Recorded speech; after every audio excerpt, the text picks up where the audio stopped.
ਵਾਹਿਗੁਰੂ ਜੀ ਕਾ ਖਾਲਸਾ ਵਾਹਿਗੁਰੂ ਜੀ ਕੀ ਫਤਿਹ। ਖੋਜ ਗੁਰਬਾਣੀ ਵਿੱਚ ਆਪ ਸਭ ਦਾ ਸਵਾਗਤ ਹੈ ਜੀ। ਸਭ ਨੂੰ ਜੀ ਆਇਆਂ ਜੀ। ਆਓ ਅਸੀਂ ਸਾਰੇ ਮਿਲ ਕੇ ਪਹਿਲਾਂ ਸ਼ਬਦ ਦਾ ਉਚਾਰਨ ਅਤੇ ਉਸ ਤੋਂ ਉਪਰੰਤ ਉਸ ਦੇ ਅਰਥ ਕਰਾਂਗੇ। ਅੱਜ ਸੁਖਮਨੀ ਸਾਹਿਬ ਬਾਣੀ ਦੇ 11ਵੇਂ ਸਲੋਕ ਅਤੇ 11ਵੀਂ ਅਸਪਰੀ ਦੀ ਵਾਰੀ ਹੈ ਜੀ। ਗੌੜੀ ਸੁਖਮਨੀ ਮਹੱਲਾ ਪੰਜਵਾਂ ਸਲੋਕ। ਕਰਨ ਕਾਨ ਪ੍ਰਭ ਏਕ ਹੈ, ਦੂਸਰ ਨਾਹੀ ਕੋਇ, ਨਾਨਕ ਤਿਸ ਬਲਿਹਾਰ ਨੇ, ਜਲ ਥਲ ਮਈ ਅਲਸੋਏ। ਅਸ਼ਟਪਦੀ। ਕਰਨ ਕਰਾਵਨ ਕਰਨੇ ਜੋਗ, ਜੋ ਤਿਸ ਪਾਵੇ ਸੋਈ ਹੋਗ। ਖਿਨਮੇ ਥਾਪ ਥਾਪਨ ਹਾਰਾ, ਤਨਈ ਕੁਛ ਪਾਰਾ ਵਾਰਾ। ਹੁਕਮੇ ਧਾਰ ਅਦਰ ਰਹਾਵੇ, ਹੁਕਮੇ ਉਪਜੇ ਹੁਕਮ ਸਮਾਵੈ। ਹੁਕਮੇ ਊਚ ਨੀਚ ਵਿਵਹਾਰ, ਹੁਕਮੇ ਅਨੇਕ ਰੰਗ ਪ੍ਰਕਾਰ। ਕਰ ਕਰ ਦੇਖੇ ਆਪਣੀ ਵਡਿਆਈ, ਨਾਨਕ ਸਭ ਮੇਰਿਆ ਸਮਾਈ। ਪ੍ਰਭ ਪਾਵੇ ਮਾਨੁਖ ਗਤ ਪਾਵੇ, ਪ੍ਰਭ ਪਾਵੇ ਤਾਂ ਪਾਥਰ ਤਰਾਵੇ। ਬਿਨ ਪਾਵੇ ਬਿਨ ਸਾਸ ਤੇ ਰਾਖੇ, ਪ੍ਰਭ ਪਾਵੇ ਤਾਂ ਹਰ ਗੁਣ ਪਾਖੇ। ਪ੍ਰਭ ਪਾਵੇ ਤਾਂ ਪਤਿਤ ਉਦਾਰੇ, ਆਪ ਕਰੇ ਆਪਨ ਵਿਚਾਰੇ। ਦੁਆਂ ਸਿਰਿਆਂ ਕਾ ਆਪ ਸੁਆਮੀ, ਖੇਲੇ ਵਿਕਸੇ ਅੰਤਰਜਾਮੀ। ਜੋ ਪਾਵੇ ਸੋ ਕਾਰ ਕਰਾਵੇ, ਨਾਨਕ ਦ੍ਰਿਸ਼ਟੀ ਅਵਰ ਨਾ ਆਵੇ। ਕਉ ਮਾਨੁਖ ਤੇ ਕਿਆ ਹੋਏ ਆਵੇ, ਜੋ ਤਿਸ ਪਾਵੇ ਸੋਈ ਕਰਾਵੇ। ਇਸਕੇ ਹਾਥ ਹੋਏ ਤਾਂ ਸਭ ਕੁਛ ਲੇ, ਜੋ ਤਿਸ ਪਾਵੇ ਸੋਈ ਕਰੇ। ਅਣਜਾਨਤ ਬਿਖਿਆਮੇ ਰਚੇ, ਜੇ ਜਾਨਤ ਆਪਨ ਆਪ ਬਚੇ।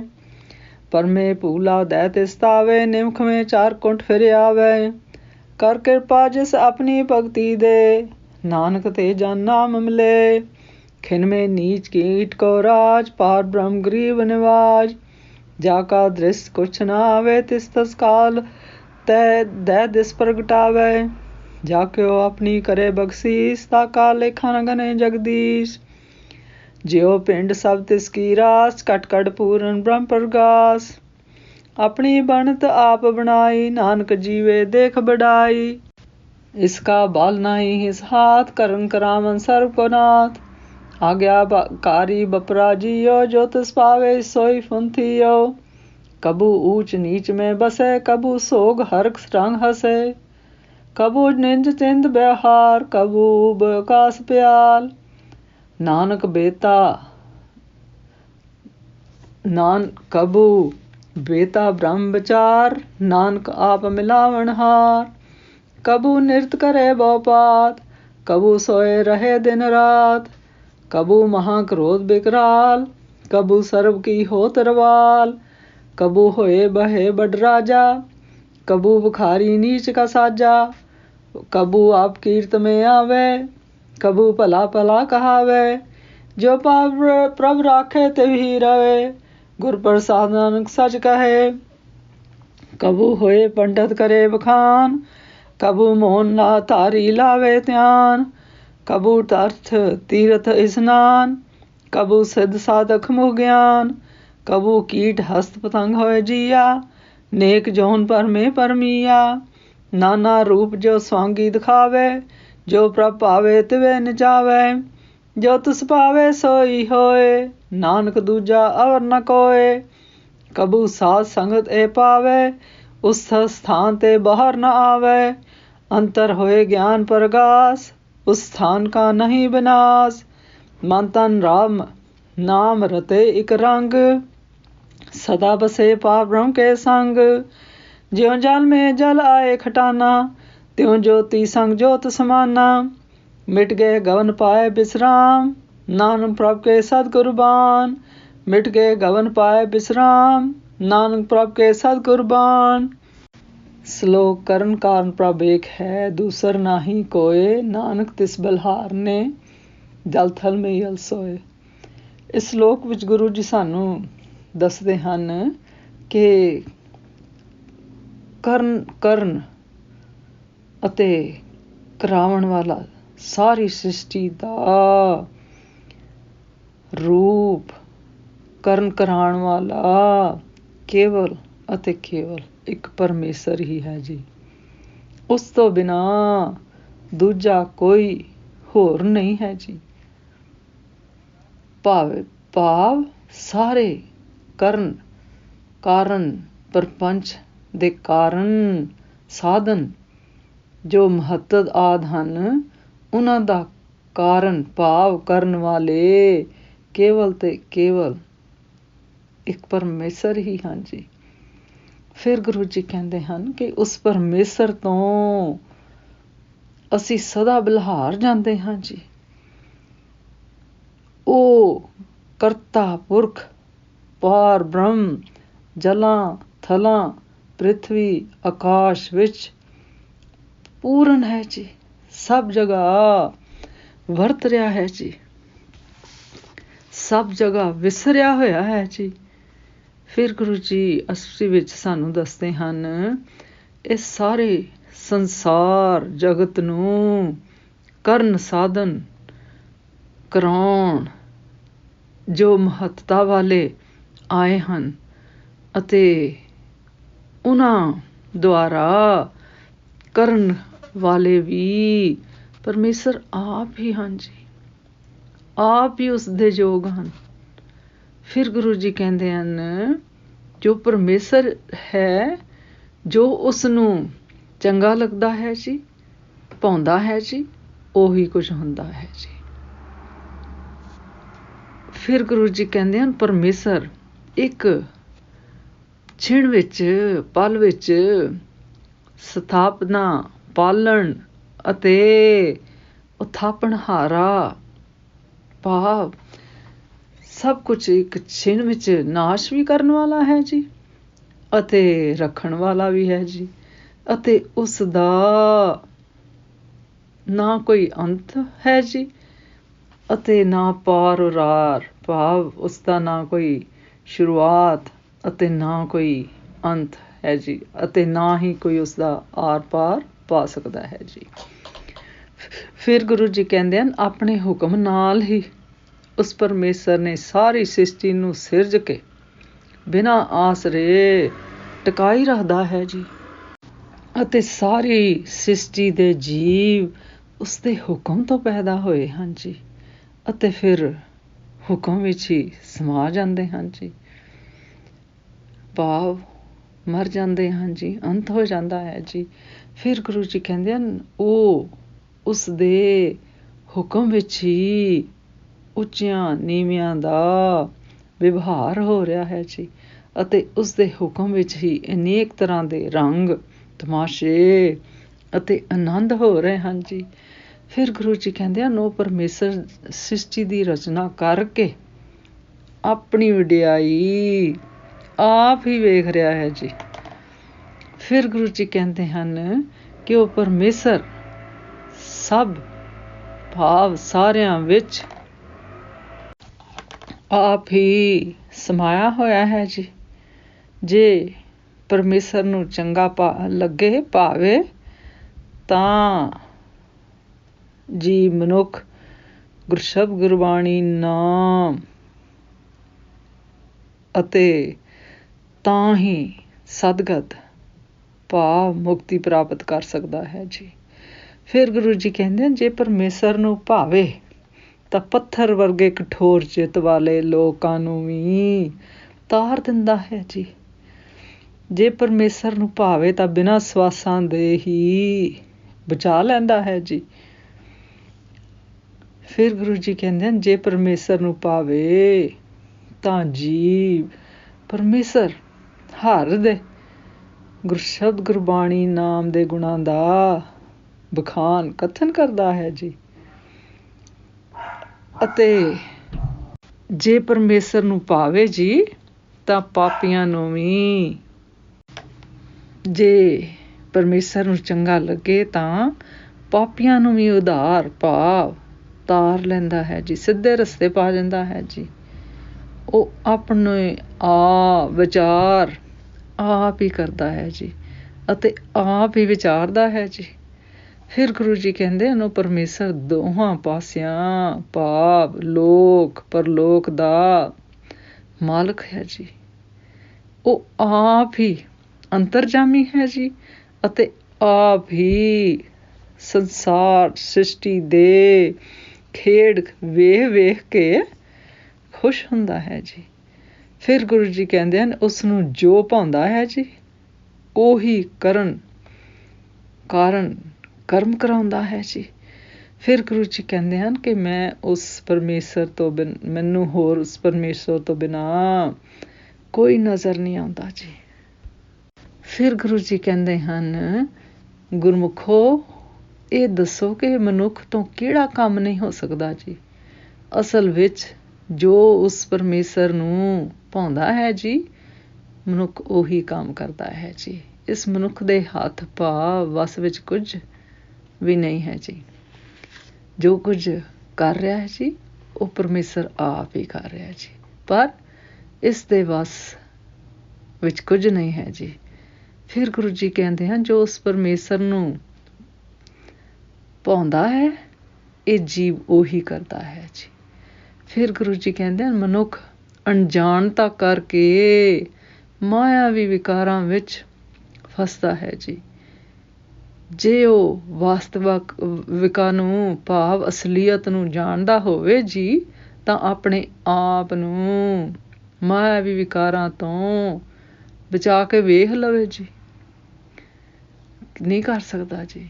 ਮਾਇਆਵੀ ਵਿਕਾਰਾਂ ਭਰਮਾਂ ਵਿੱਚ ਭੁੱਲਿਆ ਉਹ 10 ਦਿਸ਼ਾਵਾਂ ਵਿੱਚ ਭੱਜਦਾ ਫਿਰਦਾ ਹੈ ਜੀ। ਭਾਵ ਮਾਇਆਵੀ ਵਿਕਾਰਾਂ ਦੇ ਨਸ਼ੇ ਵਿੱਚ ਹੀ ਨਸਿਆ ਫਿਰਦਾ ਹੈ ਜੀ, ਅਤੇ ਇੱਕ ਨਿਮਖ ਵਿੱਚ ਸਾਰੇ ਸੰਕਲਪ ਕਰਕੇ 10 ਦਿਸ਼ਾਵਾਂ ਤੋਂ ਮੁੜ ਆਉਂਦਾ ਹੈ ਜੀ।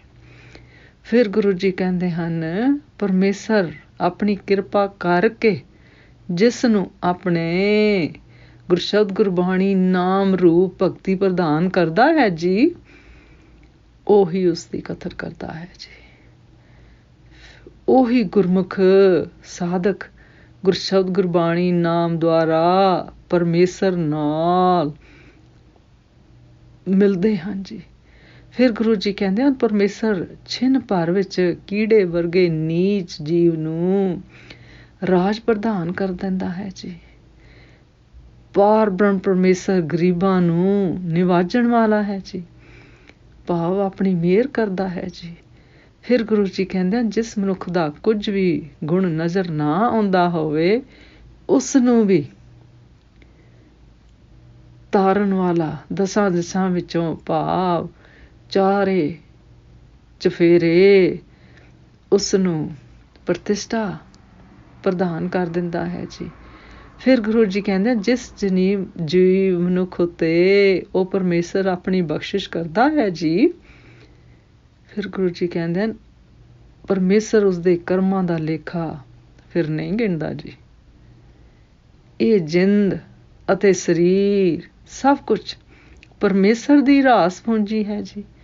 ਉਸ ਪੂਰਨ ਪਾਰ ਬ੍ਰਹਮ ਪਰਮੇਸ਼ਰ ਦਾ ਪ੍ਰਕਾਸ਼ ਹਰ ਇੱਕ ਦੇ ਹਿਰਦੇ, ਹਰ ਇੱਕ ਦੇ ਅੰਦਰ ਵਸ ਰਿਹਾ ਹੈ ਜੀ, ਪੂਰਨ ਹੈ ਜੀ।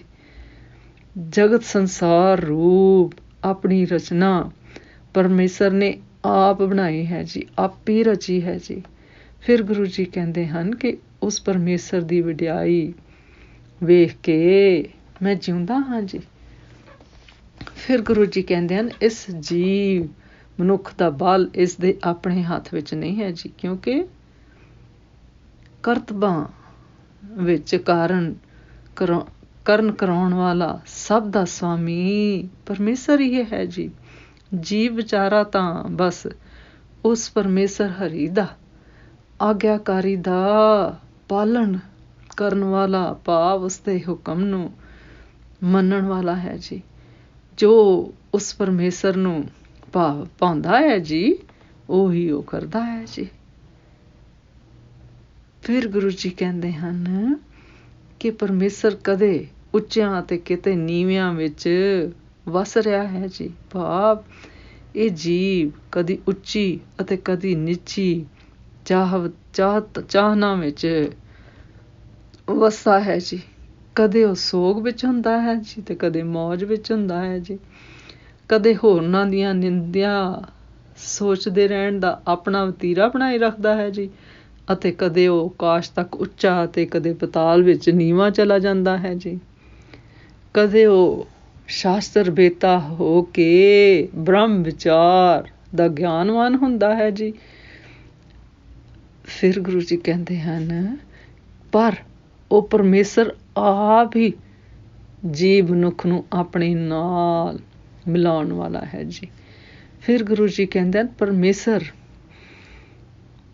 ਕਦੀ ਜੀਵਾਂ ਵਿੱਚ ਸਥਿਤ ਹੋ ਕੇ ਕਦੀ ਕਈ ਤਰ੍ਹਾਂ ਦੇ ਨਿਰਤਕਾਰੀ ਭਾਵ ਨਾਚ ਕਰਦਾ ਹੈ ਜੀ, ਅਤੇ ਕਦੀ ਦਿਨ ਰਾਤ ਸੁੱਤਾ ਰਹਿੰਦਾ ਹੈ ਜੀ।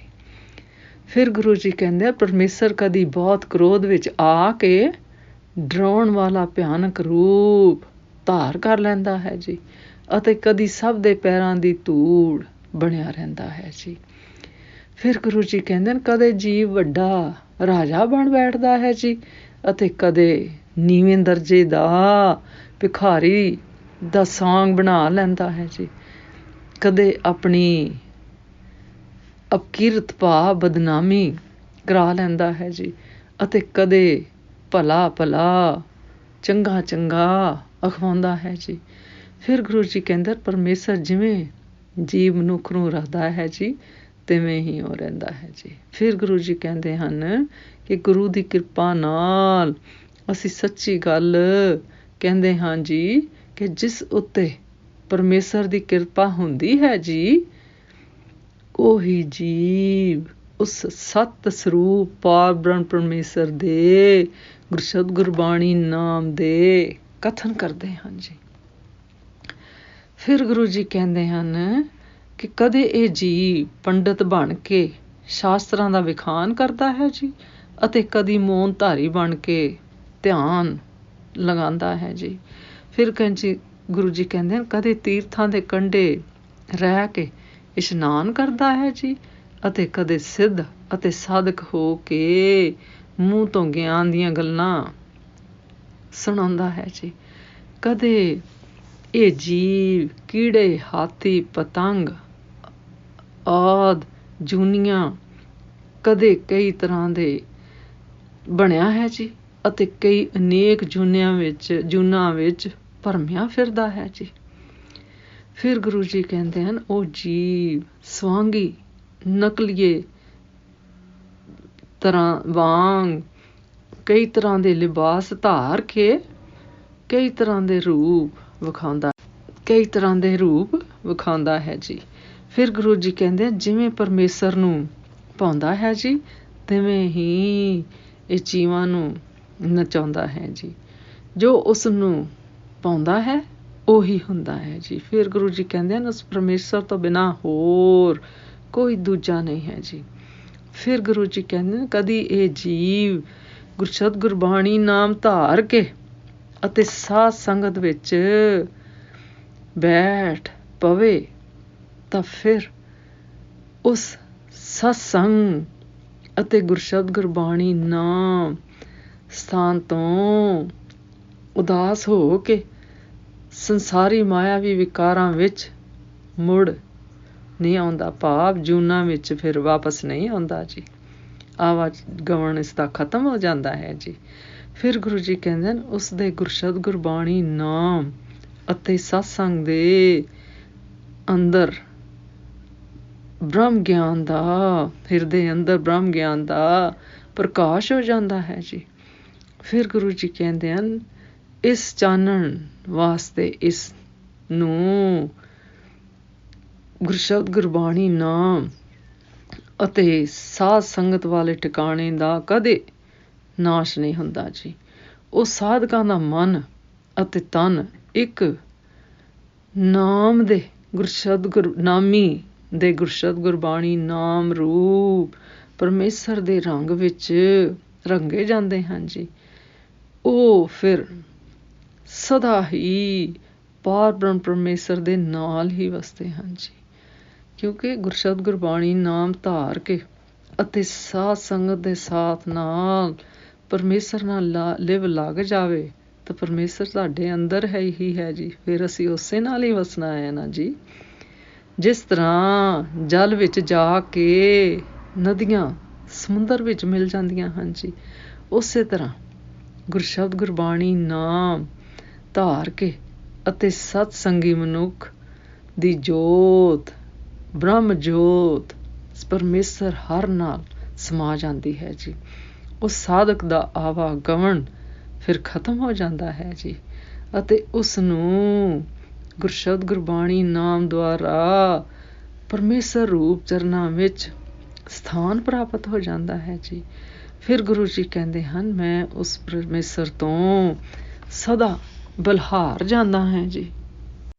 ਇਸ ਸ਼ਬਦ ਦਾ ਸਾਰ ਇਸ ਤਰ੍ਹਾਂ ਕਰੀਏ ਜੀ। ਇਸ ਅਸ਼ਬਦੀ ਵਿੱਚ ਗੁਰੂ ਜੀ ਸਾਨੂੰ ਦੱਸਦੇ ਹਨ ਕਿ ਸਭ ਕੁਝ ਕਾਰਨ ਸਕਣ ਦੇ ਸਮਰੱਥ ਕੇਵਲ ਅਤੇ ਕੇਵਲ ਪਰਮੇਸ਼ਰ ਹੀ ਹੈ ਜੀ। ਪਰਮੇਸ਼ਰ ਆਪ ਹੀ ਇਸ ਸ੍ਰਿਸ਼ਟੀ ਦੀ ਰਚਨਾ ਕਰਦਾ ਹੈ ਜੀ, ਅਤੇ ਉਸ ਦੀ ਪਾਲਣਾ ਭਾਵ ਦੇਖਭਾਲ ਵੀ ਆਪ ਹੀ ਕਰਦਾ ਹੈ ਜੀ, ਅਤੇ ਸਭ ਉੱਤੇ ਉਸ ਦਾ ਹੀ ਹੁਕਮ ਹੋ ਰਿਹਾ ਹੈ ਜੀ, ਭਾਵ ਉਸ ਦੇ ਹੁਕਮ ਤੋਂ ਬਾਹਰ ਕੁਝ ਵੀ ਨਹੀਂ ਹੈ ਜੀ। ਸਭ ਕੁਝ ਉਸ ਦੇ ਹੁਕਮ ਵਿੱਚ ਹੀ ਵਿਚਰਿਆ ਹੈ ਜੀ। ਫਿਰ ਗੁਰੂ ਜੀ ਕਹਿੰਦੇ ਹਨ, ਮਨੁੱਖ ਜੀਵ ਦੇ ਵੱਸ ਵਿੱਚ ਕੁਝ ਨਹੀਂ ਹੈ ਜੀ। ਜਿਸ ਉੱਤੇ ਪਰਮੇਸ਼ਰ ਬਖਸ਼ਿਸ਼ ਕਰਦਾ ਹੈ ਜੀ, ਉਹੀ ਵਰਸੋਇਆ ਜਾਂਦਾ ਹੈ ਜੀ। ਤੇ ਗੁਰਸ਼ਬਦ ਗੁਰਬਾਣੀ ਨਾਮ ਧਾਰ ਕੇ ਅਤੇ ਸਾਧ ਸੰਗਤ ਦੁਆਰਾ ਜੋ ਜੀਵ ਪਰਮਗਤ ਭਾਵ ਮੁਕਤੀ ਪ੍ਰਾਪਤ ਕਰ ਲੈਂਦੇ ਹਨ ਜੀ, ਫਿਰ ਗੁਰੂ ਜੀ ਕਹਿੰਦੇ ਹਨ ਉਹਨਾਂ ਦਾ ਆਵਾਗਮਨ ਦਾ ਚੱਕਰ ਖਤਮ ਹੋ ਜਾਂਦਾ ਹੈ ਜੀ, ਅਤੇ ਈਸ਼ਰੀ ਦਰਗਾਹ ਵਿੱਚ ਉਹ ਆਪਣਾ ਠਿਕਾਣਾ ਬਣਾ ਲੈਂਦੇ ਹਨ ਜੀ, ਭਾਵ ਪਰਮੇਸ਼ਰ ਨਾਲ ਹੀ ਮਿਲ ਜਾਂਦੇ ਹਨ ਜੀ। ਭਾਵ ਗੁਰਸ਼ਬਦ ਗੁਰਬਾਣੀ ਨਾਮ ਧਾਰ ਕੇ ਅਤੇ ਸਾਧ ਸੰਗਤ ਵਿੱਚ ਪਰਮੇਸ਼ਰ ਦੇ ਗੁਣ ਗਾਉਣ ਦੁਆਰਾ ਉਹ ਪਰਮੇਸ਼ਰ ਦਾ ਹੀ ਇੱਕ ਹਿੱਸਾ ਹੋ ਜਾਂਦੇ ਹਨ ਜੀ। ਅੱਜ ਦਾ ਵਿਚਾਰ ਕਰਦੇ ਹਾਂ, ਮੇਰੇ ਕੋਲੋਂ ਅਨੇਕਾਂ ਭੁੱਲਾਂ ਹੋਈਆਂ ਹੋਣਗੀਆਂ, ਉਸ ਵਾਸਤੇ ਮੈਂ ਖਿਮਾ ਦੀ ਜਾਚਕ ਹਾਂ ਜੀ। ਵਾਹਿਗੁਰੂ ਜੀ ਕਾ ਖਾਲਸਾ, ਵਾਹਿਗੁਰੂ ਜੀ ਕੀ ਫਤਿਹ।